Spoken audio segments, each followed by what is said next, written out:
Bonjour à tous, ravi de vous retrouver sur cette nouvelle vidéo en votre compagnie, toujours sur notre format interview, à la fois de professionnels de l'immobilier inspirants, d'experts dans leur domaine qui peuvent vous apporter de la valeur. Aujourd'hui, j'ai un invité de marque, je n'ai pas peur de le dire, mais je vous rappelle, avant qu'on rentre dans le vif du sujet, que vous pouvez télécharger mon guide stratégie en 8 étapes pour générer un flux constant de prospects vendeurs qualifiés et dont le lien se trouve quelque part autour de cette vidéo.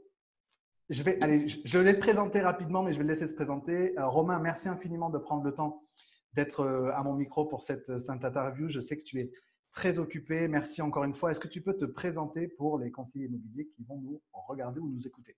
Bien sûr. D'abord, merci. Merci Sébastien aussi de prendre du temps pour venir me rencontrer. Donc, bonjour à tous. Je suis Romain Cartier et je fais le même métier que vous. Voilà, c'est mon métier initial. Je le fais. Alors, je tiens à le préciser toujours avec beaucoup de passion. C'est un métier que j'adore et on ne fait pas ce métier par hasard. En tout cas, on ne le fait pas très longtemps par hasard. Voilà, en deux mots, je m'appelle Romain, j'ai 47 ans. J'ai commencé ce métier très jeune, à l'âge de 20 ans, en 93. Et au début, je ne savais pas trop dans quoi j'allais atterrir. Et puis, très, très vite, j'ai senti que j'avais ma place. En tout cas, j'espère. En tout cas, j'ai essayé de me la créer, cette place. Et donc, au fur et à mesure des années, j'ai essayé d'imposer un petit peu à la fois une façon d'être, une façon de faire. Et puis, eh bien, depuis une vingtaine d'années maintenant, je fais de la formation professionnelle donc auprès de tous les conseillers immobiliers de France et j'essaie de venir leur apporter un petit peu mon retour d'expérience que je peux rencontrer sur le terrain depuis toutes ces années. Puis d'autres choses à côté aussi, voilà, si vous regardez un petit peu la télé de temps en temps, et j'aime bien l'écriture et je m'essaye à la radio depuis aussi maintenant 3 ans. Voilà. J'ai eu la chance de participer 2 fois à des tables rondes sur Radio Imo à ton Oui, c'est vrai. micro et c'était particulièrement, c'est un exercice qui c'est vrai est plutôt sympa. L'exercice un peu radio, c'est un truc qui est très cool. Romain, tu as des enfants? Oui, j'ai 3 enfants. Alors voilà, je speed entre la vie pro, la vie familiale, comme vous tous d'ailleurs. Voilà, j'ai 3 enfants, 2 grands, 20 ans, 16 ans et une plus petite de 4 ans et demi. Donc on a tout à la maison, c'est bien. Et on ne s'ennuie pas. Voilà. Mais du coup, tu vois, ça m'amène à une première question, c'est que, OK, tes activités pro, ton activité d'agent immobilier, on va y revenir, ton activité de formateur, tes activités un peu plus médias, mais du coup, je vais partager une expérience, c'est que Romain, je l'ai rencontré physiquement, essentiellement lors du Salon Rennes, donc on s'est croisés 2 ou 3 fois, et en fait, 90% du temps, j'ai vu Romain courir, mais techniquement courir. Et du coup, ma première question, c'est finalement, qu'est-ce qui fait courir Romain Cartier? Ben, c'est peut-être justement toutes ces choses que je fais qui sont très rythmées. Et je pense qu'on peut faire plusieurs choses à condition qu'on ait envie de les faire, qu'on aime les faire, parce que sinon on ne les fera pas bien. Donc évidemment, on va se limiter parce que sinon, il ne suffit pas d'avoir 24 heures dans une journée. Et c'est la raison pour laquelle tu m'as peut-être vu un peu speed de temps en temps pour essayer de rythmer toutes ces activités, parce que j'espère être organisé et puis ne rien louper. Voilà. C'est quoi la clé du coup de l'organisation? Ah, c'est beaucoup de rigueur, c'est-à-dire qu'il faut prévoir, il faut anticiper, il faut toujours penser à la façon dont tout va s'articuler, parce que sinon on est vite noyé dans la masse, et ne jamais accumuler trop de retard et essayer de faire les choses en fonction de ses priorités. La gestion du temps est évidemment primordiale, et souvent on dit j'ai pas le temps, j'ai pas le temps, mais est-ce qu'on prend réellement le temps de prendre le temps justement et de gérer les priorités et de ne pas se laisser envahir par des activités chronophages qui ne mènent à rien, mais surtout de choisir quels sont les axes qui nous correspondent, parce qu'on a tous une façon de faire différente, il n'y a pas de règle, et on va agir en fonction justement de ses besoins et puis de sa capacité à gérer tout ça. Du coup, j'imagine que tu refuses des sollicitations. Oui, Du coup, ça m'amène à une autre question parce que c'est un sujet que je traite beaucoup avec les conseillers qui est justement sur la base de quels critères est-ce qu'on peut refuser telle ou telle sollicitation. Alors, dans le cas d'un conseiller, ça peut être un mandat qu'on peut être amené à oui, refuser. Et du oui. coup, par quel filtre est-ce que tu passes avant de décider de répondre à telle ou telle sollicitation? Mais je pense que ça peut inspirer les conseillers qui aussi, dans leur domaine, devraient, en tout cas je l'espère, pouvoir refuser certaines sollicitations. Alors déjà, c'est très difficile de dire non. Oui. Premièrement. Et moi, je l'ai découvert assez récemment, en fait, cette faculté qu'on pouvait avoir à refuser de faire certaines choses parce qu'elles ne sont pas en accord avec soi-même, parce qu'elles ne correspondent pas à notre philosophie, et puis parce que techniquement, ce n'est pas possible et on va se forcer à faire quelque chose qu'on fera mal.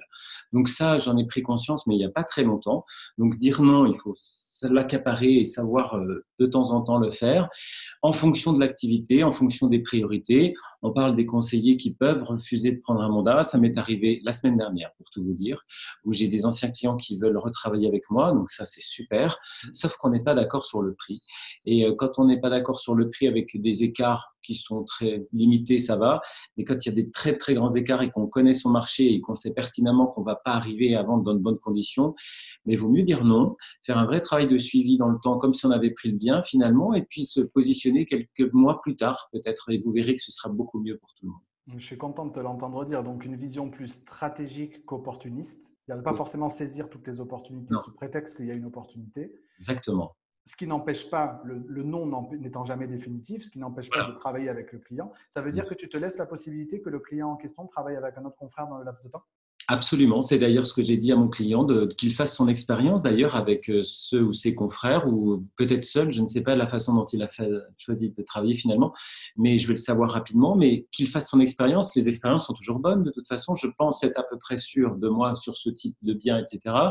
Et donc aujourd'hui, je me sens beaucoup plus léger dans le fait d'avoir dit non, mais que je vais faire un suivi quand même dans le temps sur ce qui se passe autour de ce bien et de ce client.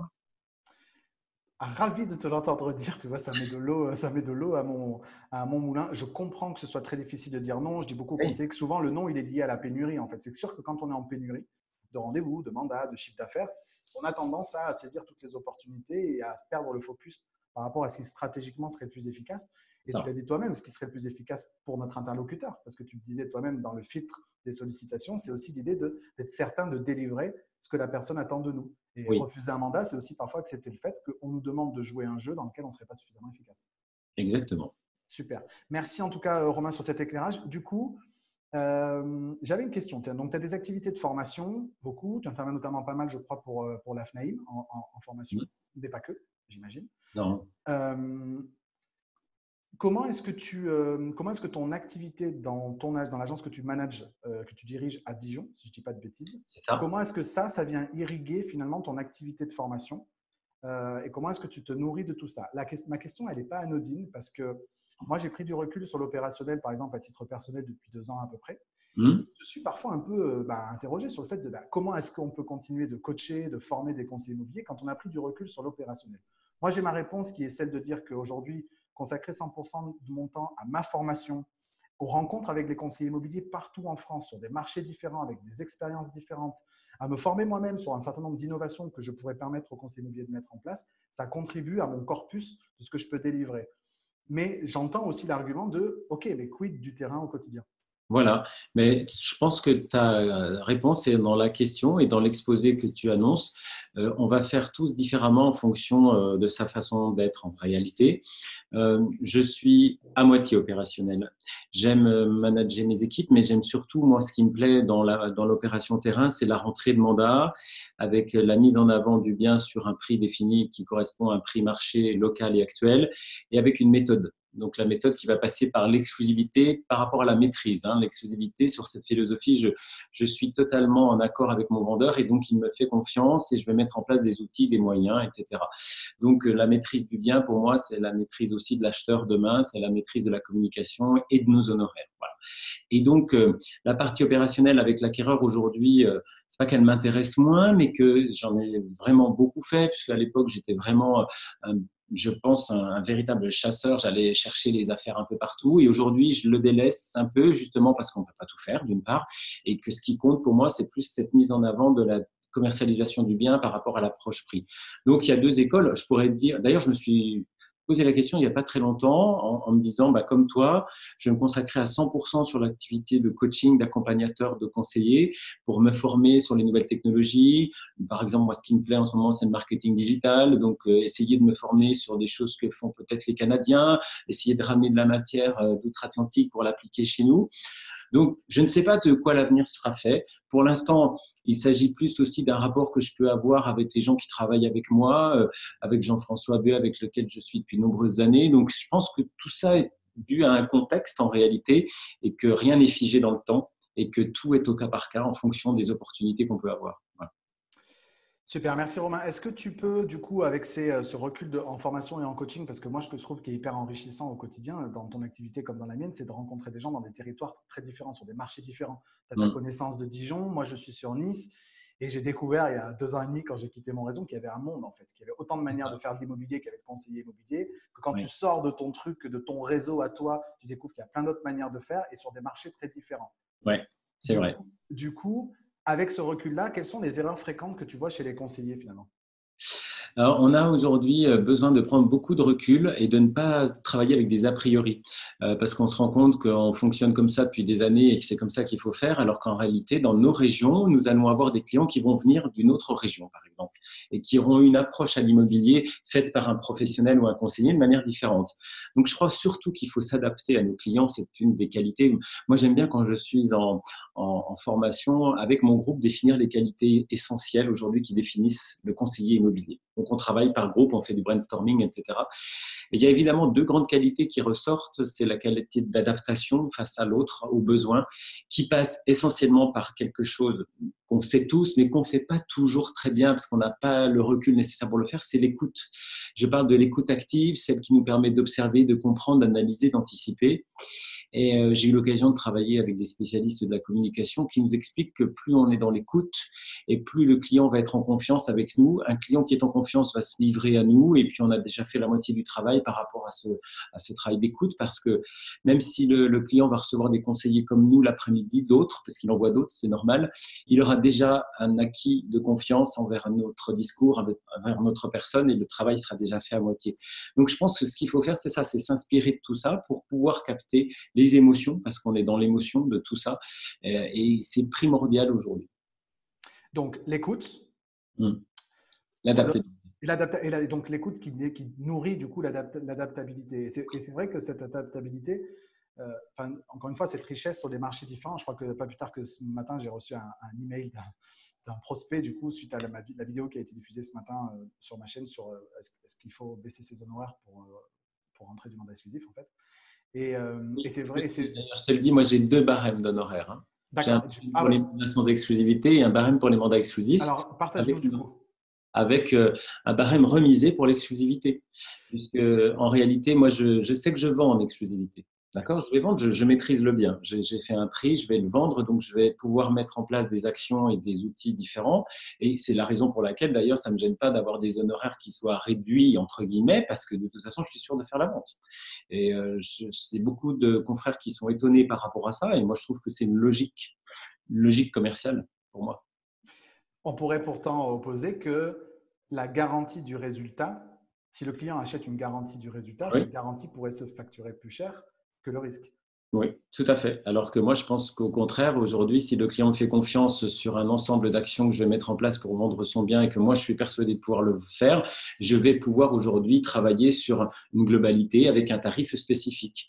Le mandat sans exclusivité m'intéresse moins parce que je ne maîtrise pas le bien. Je vais investir de l'argent, du temps, de l'énergie Oui. pour un bien sur lequel je vais peut-être probablement le vendre que dans 20% des cas. Oui. Donc forcément, je vais avoir un coût plus élevé au départ parce qu'il va falloir que je compense. Voilà. Donc le client supporte le risque. Oui. OK.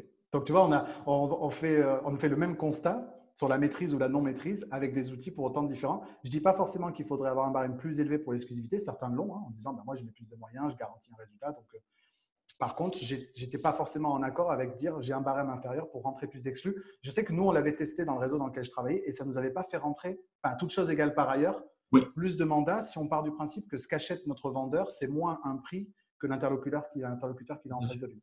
Mm. OK. Mais donc, du coup, c'est aussi des réalités de marché, puisque ce gars, du coup, qui m'a écrit ce matin, a été sur un marché plus luxe Voilà.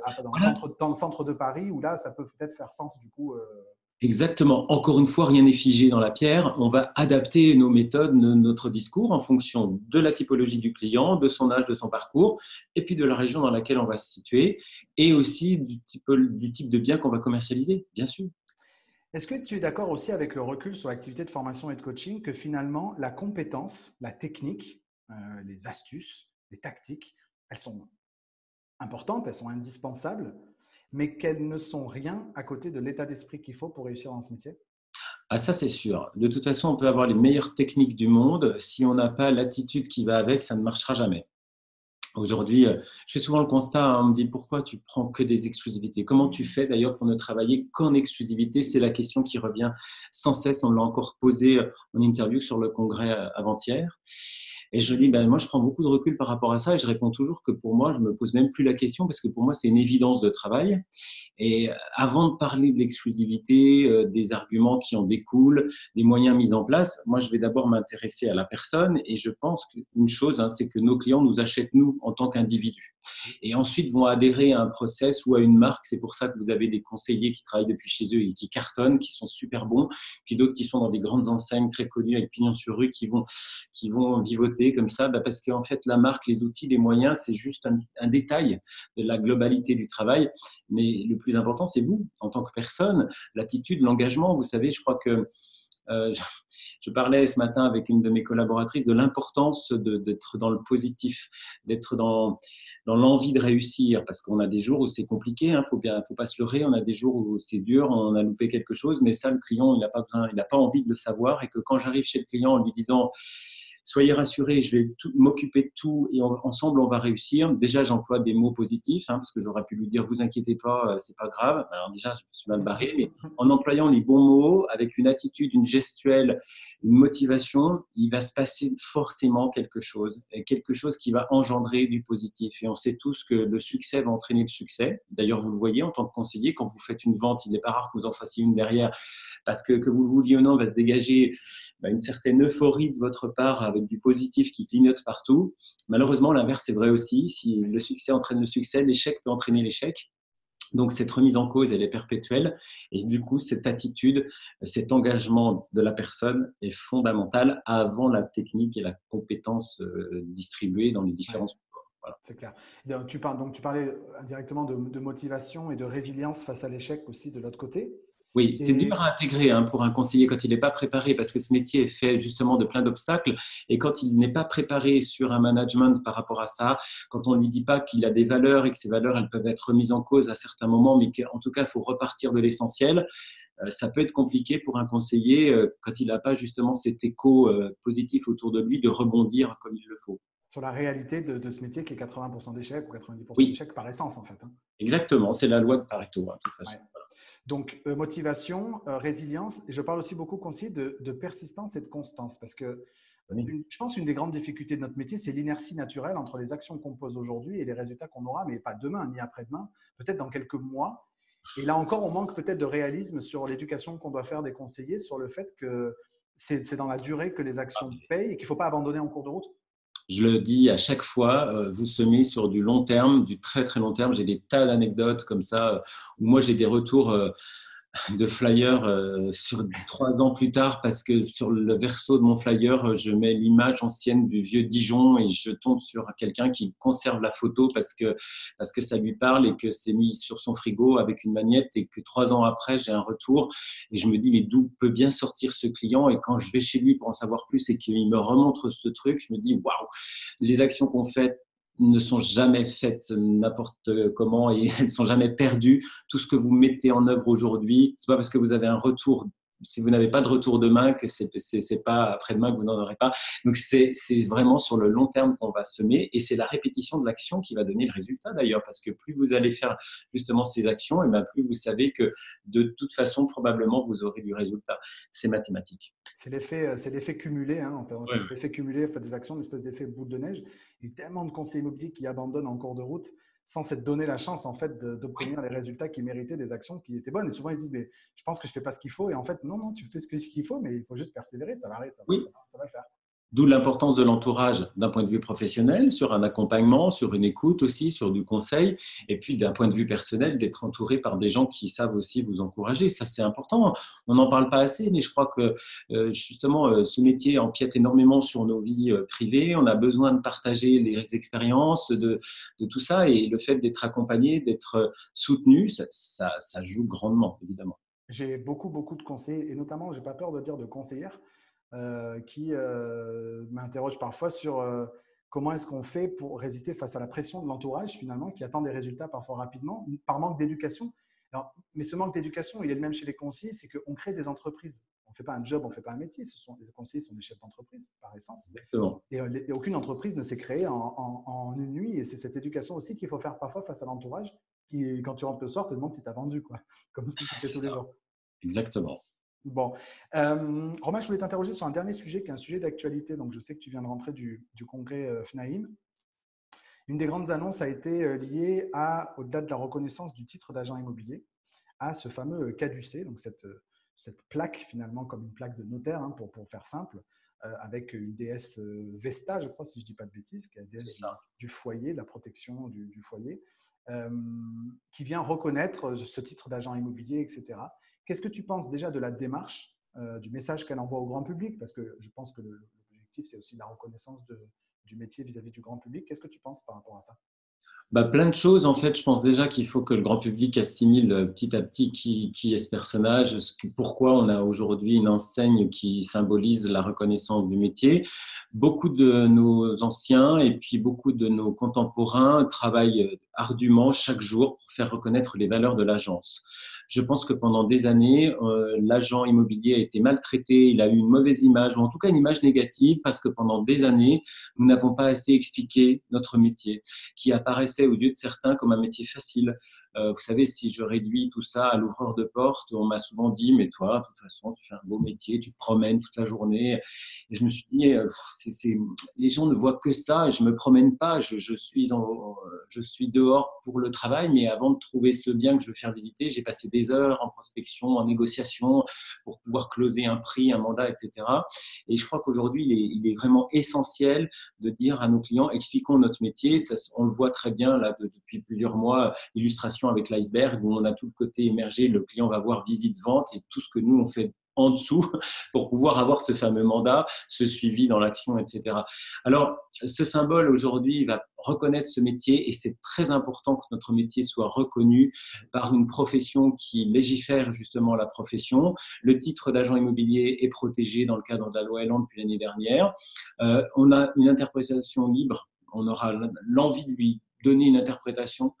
Moi, je pense qu'en tout cas, c'est un beau symbole vis-à-vis de nos clients qui se posent la question de savoir est-ce qu'il est utile aujourd'hui d'avoir recours à un agent immobilier? Oui, parce que aujourd'hui, nos conseillers sont formés. Pour pouvoir accéder à ce métier, il faut des compétences techniques, commerciales, juridiques, marketing, etc. Et là, nous sommes dans un véritable tournant, je trouve, depuis 2-3 ans, où nous avons des gens comme toi qui essayons de mettre en avant justement la compétence des agents à travers du savoir-faire, à travers de la méthodologie. Et demain, si nos conseillers ont tous le même discours, on sera perçu différemment. Bref, je crois qu'aujourd'hui, le public ne s'y trompe pas. Il y a une enquête qui avait été faite d'ailleurs par IFOP l'année dernière et qui précisait qu'au contraire de ce que les gens peuvent penser, aujourd'hui, on a à peu près 70% du marché qui est fait par les professionnels. Et bien, 71% des clients sont contents quand ils passent par l'un de nous. Mais ça, on ne le sait pas assez. Donc, il faut faire savoir qu'on a des compétences autour de nous. Si cette enseigne peut donner une activité supplémentaire à la réflexion de nos clients sur la capacité à faire bien les choses, tant mieux. On est bien d'accord qu'un symbole étant un symbole, et je suis à 1000% d'accord avec toi, hein, je n'ai pas d'autre mission aujourd'hui dans le cadre de mon métier que de changer l'image de la profession auprès du grand public, clairement. Donc ce symbole, il va dans le bon sens pour ce qu'il a de valoriser le métier et qui a besoin d'être valorisé, d'être reconnu, etc. à 1000%. Un symbole, pour autant, restant un symbole, il est nécessaire, mais il est insuffisant. Et c'est chaque jour, au quotidien, auprès des clients, dans l'accompagnement, et notamment dans l'accompagnement émotionnel de ces propriétaires vendeurs ou de ces acquéreurs dans des moments qui sont parmi les plus importants d'une vie.